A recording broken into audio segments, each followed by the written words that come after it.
नमस्कार.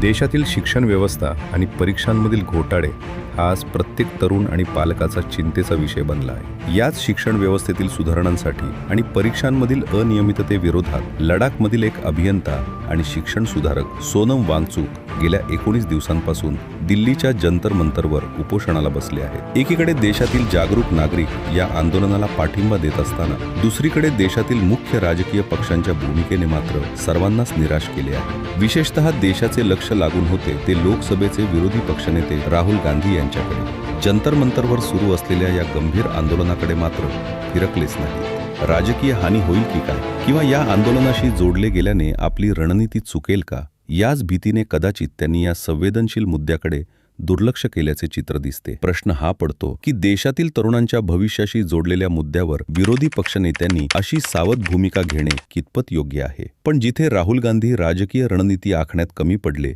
किंवा अपयशी ठरले, तिथे वंचित बहुजन आघाडीचे नेते प्रकाश आंबेडकर यांनी मात्र बाजी मारली आहे. प्रकाश आंबेडकर यांनी कोणतीही राजकीय गणिते न मांडता थेट महाराष्ट्रातून दिल्ली गाठली. त्यांनी जंतर मंतरवर जाऊन सोनम वांगचुक यांची भेट घेतली आणि या आंदोलनाला आपला जाहीर पाठिंबा दिला. शिक्षण व्यवस्थेतील सडलेली कीड बाहेर काढण्यासाठी आणि विद्यार्थ्यांच्या न्याय्य हक्कांसाठी लढणाऱ्या वांगचुक यांच्या पाठीशी उभे राहून प्रकाश आंबेडकरांनी दाखवून दिले की जनतेच्या हिताचे मुद्दे हे कोणत्याही राजकीय नफ्या तोट्यापेक्षा मोठे असतात. या घटनेने देशातील राजकारणावर एक मोठा प्रश्नचिन्ह उपस्थित केला आहे. प्रश्न असा की आमचे राष्ट्रीय नेते फक्त निवडणुकीच्या काळातच विद्यार्थ्यांच्या आणि तरुणांच्या मुद्द्यांवर बोलणार का? आंदोलन कोणत्याही पक्षाचे नसून देशाच्या भविष्यासाठी असताना तिथे पोचायला राजकीय नेत्यांना एवढा संकोच का वाटतो? सोनम वांगचुक यांच्या आंदोलनाचा आज 20वा दिवस आहे. प्रकाश आंबेडकरांसारख्या नेत्यांनी दिलेला हा पाठिंबा नक्कीच कौतुकास्पद आहे. पण आता वेळ आली आहे की देशातील प्रत्येक जबाबदार नेत्याने पक्षीय राजकारण बाजूला ठेवून या आंदोलनाचा आवाज बनले पाहिजे.